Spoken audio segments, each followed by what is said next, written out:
ये दूध आया मेरे भतीजे के घर से, उनकी गाय भी आई। और इधर मैंने रख लिए जमे, तो आज बनाऊंगी जमे में।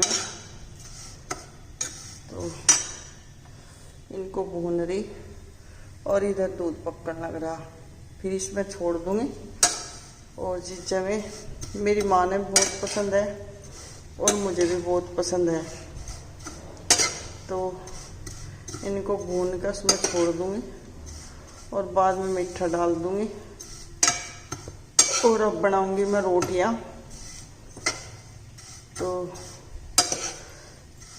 ये बना कर आ जाओ, जिस जिस बेटे ने, बेटियां ने, हमारी भाई ने जमे पसंद हो मीठे खाने के, तो आ जाओ।